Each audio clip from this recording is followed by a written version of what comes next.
Welcome back to the ASL Prime pausing qualifiers for Season 6. It's the European qualifiers. And I guess just while we've got a bit of a pause going down, I'm going to remind you guys about the Matcherino aspect of this, as Matcherino are the ones who have brought them back. Quay? Different version? There's only one version of Frozen Temple, I'm pretty sure.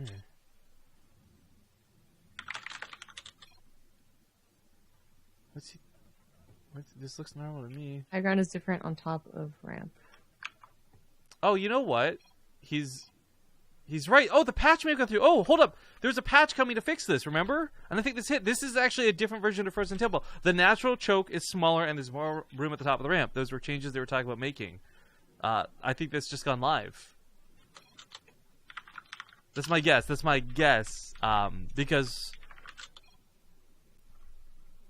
this is the exact description they were making in the proposed map change.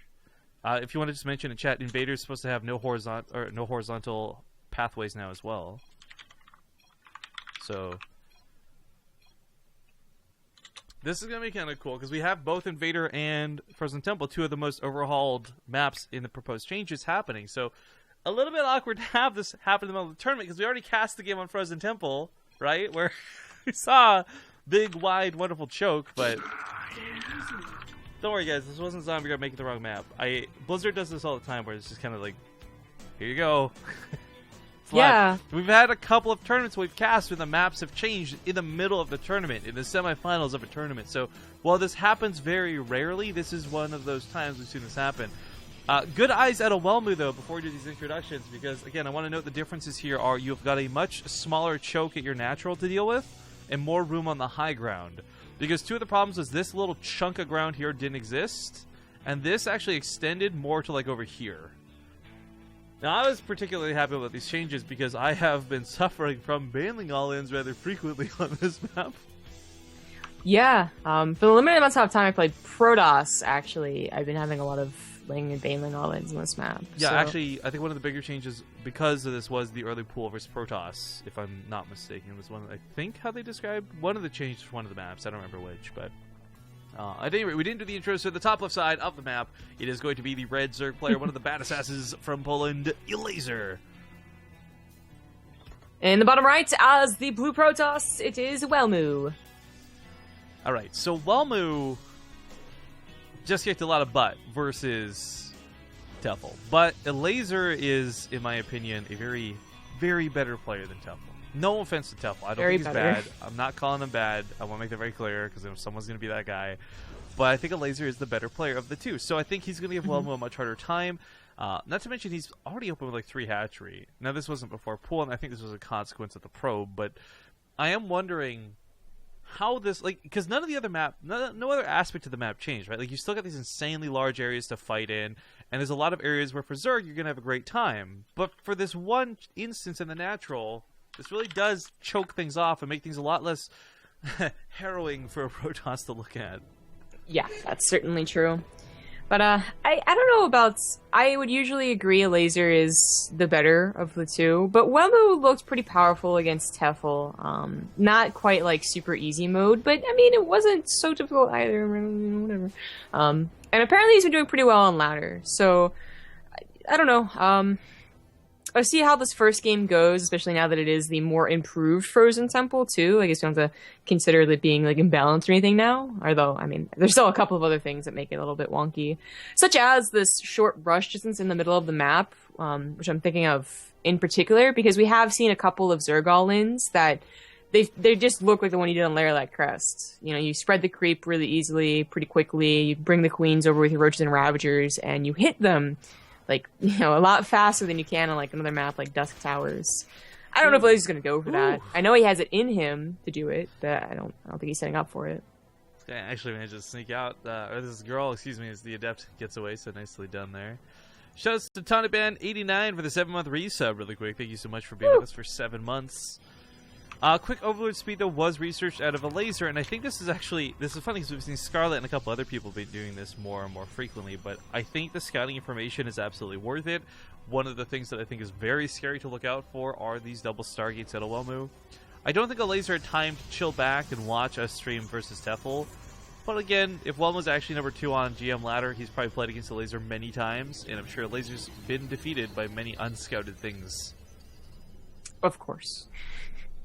I mean, it's not the old Protoss that, you know, had a lot of tricks up their sleeve, but it's still gonna happen.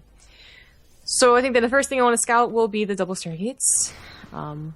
Well, actually, no, I already scouted that, so never mind. I guess still want to confirm how many Phoenix are coming out. That's going to be a little bit more tougher to do, though. Even with Overlord speed, I mean, the point is the Phoenix are going to be running around killing all your Overlords, so in this case, it just might be more defensive Overlord speed. Get them back home before they all die. You know, even though we scouted the double Stargate, there's still no Spore Crawlers. He's getting more Queens, though. But against double Stargate Phoenix, especially in the counts that Welmu was getting and versus Tefl, that's like, I don't know if you can get enough Queens. It's 3 more. Oh, and a Nidus Worm. Okay, well, this makes a lot more sense. Okay, so this, by the way, is making that Overlord speed a lot better of an investment, because it guarantees that even if the Phoenix jump on the Overlords, they'll still probably be able to suicide into the base and at least give Vision Force said Nidus Worm. But man, this is a little bit scary. Elazer just kind of running around the map right now, just distracting with Lings, you know, the Queens and the Overlords over there. Welmus doesn't actually scout that Nidus Worm, I don't think. No, he hasn't. So the question then comes, what comes out of this, is it going to be enough? We've actually seen some Nidus Worms that are like, oh, cool, you didn't see that coming, but then 3 roaches come out, and that's not enough. So there's a Void Ray on the way. There's several roaches to go with this. Lots of Queens. There's like 6 Queens going into this, actually. This is kind of scary for Welmu. He's going to pre-pull the probes, you know, try some build some pylons, just create some chokes, if nothing else, but he doesn't have enough money. Overcharge going to pop off. That will overcharges. Holy that crap. will wreck the Nidus Worm. God. Holy moly. Like, and mind you, those are pylons that were put in position before he knew about it, so that was just pretty coincidental. Yeah, but that's not the only Nidus Worm that's going to happen, and burning 3 of those overcharges is going to only leave him with 1 for any follow-up. The probe's getting pulled for a little bit of time. Kind of hurt his mining. We see a small spike for Elazer, but I'll go back down here in a moment. New Nidus Worm is just on the front lines, though, for reinforcements, and I guess Elazer abandoning hope of continuing to cheese his way up, but I feel like after seeing 3 overcharges pop... Ah! Okay, at least he's overcharged. I guess the overcharge. There weren't that many roaches with this, but truth be told, with this many Queens, I don't know you need that many versus what's available. This is kind of this is insane to look at, but those force fields are going to buy a lot of time. Queens are good, but they're slow, they're bulky, and they don't really push too effectively, but they can fight. They've got a lot of transfuses.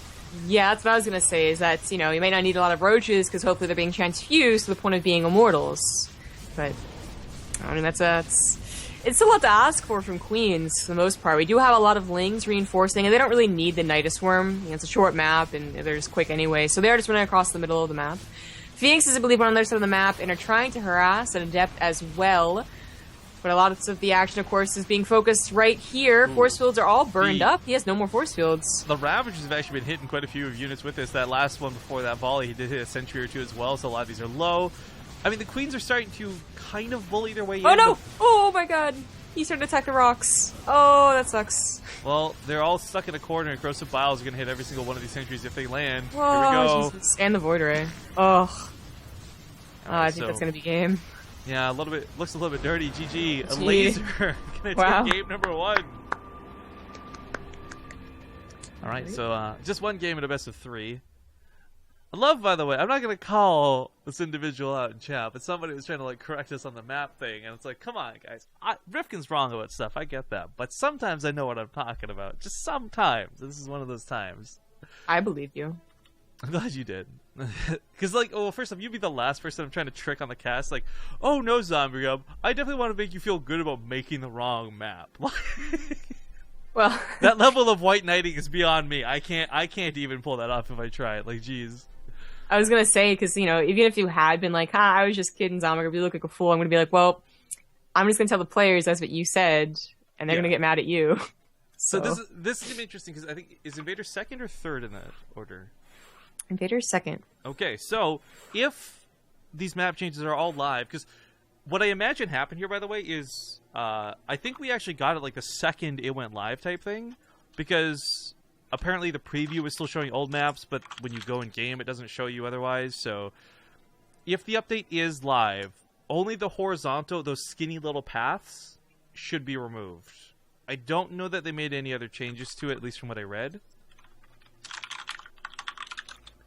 So the horizontal paths are different? Little skinny ones. Yeah. Like, you can still go around the middle of the map horizontally, and vertically is supposed to be no different. But the little paths that connect that third to your opponent's third are supposed to be removed, from what I understand. Interesting. There might be more. I'm speaking from memory. I don't have the patch notes open in front of me. They're from a couple of weeks back. Or they're not even patch notes. They were like proposed patch and map changes. So, for example, the one on Frozen Temple, I didn't know about the extra high ground, but that was very obvious from looking at it. I just remember the distinctive talk about the other bit. Anyways, Invader, we'll see you guys in a moment.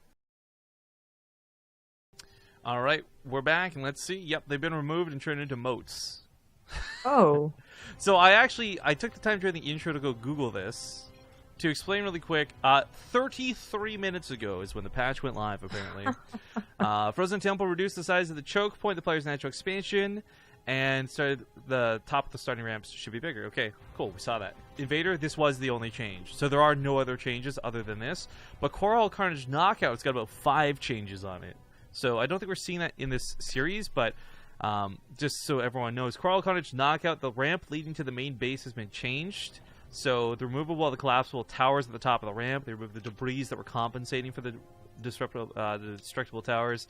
They added debris to the bottom side of the ramp and reduced the ramp size. So it looks like the main change in Coral Carnage Knockout is everything to do with the main base. So nothing with the rocks. Pretty much. Great. Which is interesting, though, because I don't know.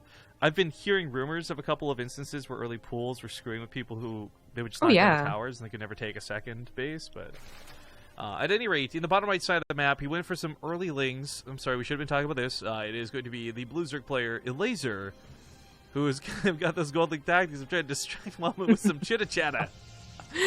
Yeah, man, it's Bronze League tactics right there. In the bottom left, as the red Protoss, it is Welmu, who did not go for the worst build to defend against this, but if he doesn't wall off the top of his ramp, he's going to be in a lot of trouble because he's not producing his own. He's waiting for the money from Mothership Core. And Elazer scouts this, and it's going to be so happy to see that. Welmu's Nexus could still be canceled, but it is really important that this gets choked off. Right, so that's the problem. Like, even though you have a gateway available, you know, you didn't go for the greediest Nexus, and even then I think the gateway would have finished. The point is, like, if you scout it, you start building a zealot. If you don't scout it, you just continue on with your day, and you're still lacking in that actual army. Additionally, we talked about this before too. Like, the Sim City plays a big part in defending against an early pool, especially one that is really committed. So this could go down, and you could be in a bit of trouble. It looks like it won't. Not before the Adept's out. Nexus might go down still, though. Well, he's not canceling it, though, and I think that's not a bad choice because the Mothership Core is almost here, but this is still a very scary situation. Yeah, okay, alright, because I think that can be enough DPS with the Mothership Core to save the Nexus. Yeah. Okay. I was a little worried because the pylon went down in the natural, but it's fine. By the way, we just had the King of Archon mode. Lambo King himself resubbed to the channel. So shout out to Lambo King. I hope you're doing well, sir.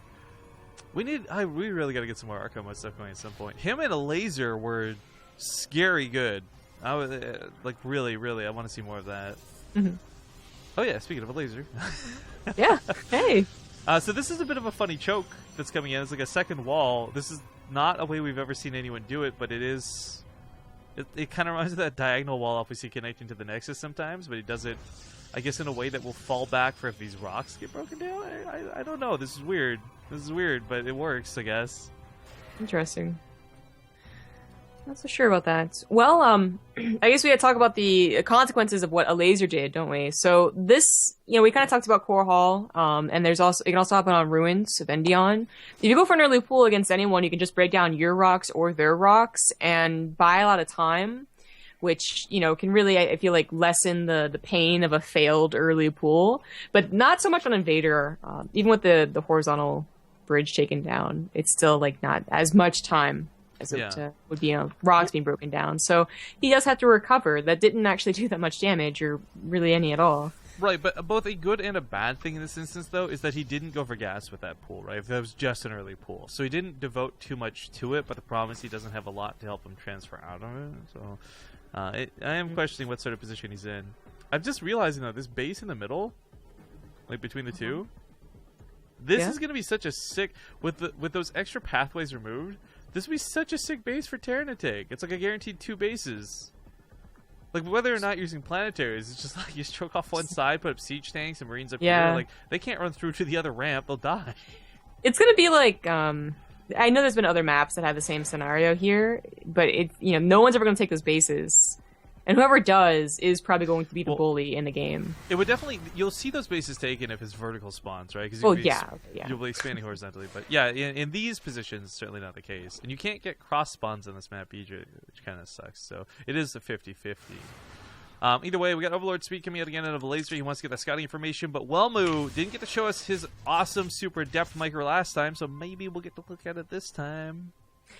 Yeah, this is the same map, same build, different opener, of course. He's got to defend against the early pool, but it didn't really do much damage. Didn't really push off his attack that much. But I guess he didn't like what he scouted with the shades, so the adepts will not be doing any damage. They won't mess up Elazer's defense against the Phoenix. More importantly, as long as Elazer, he's prepared against him. Right, but Elazer's doing something distinctively different than what we saw earlier, and that is he's going for melee weapon upgrades, which indicates lots and lots of lings, which Phoenix are not good at against because they don't have the energy to pick them all up. So maybe Welmu overdedicates. Maybe Welmu gets like 40 lings out, or 40 Phoenix out, excuse me. He's still going to struggle to deal with the lings. It's not just lings, by the way. It's going to be Baneling drops to go with this. This is something we've been seeing a little bit more commonly. I saw Hydra do a hell of a lot of this when we cast him in recent days, but 4 Banelings to the main, 4 Banelings to the natural. Damage for this is kind of limited early on, but those melee weapon upgrades become more and more important, because for those who don't know, there's a fun dynamic where if you've got +2 melee, because Protoss never go armor upgrades versus Zerg, it feels, +2 melee upgrades will let the Banelings one-shot a probe, or probes.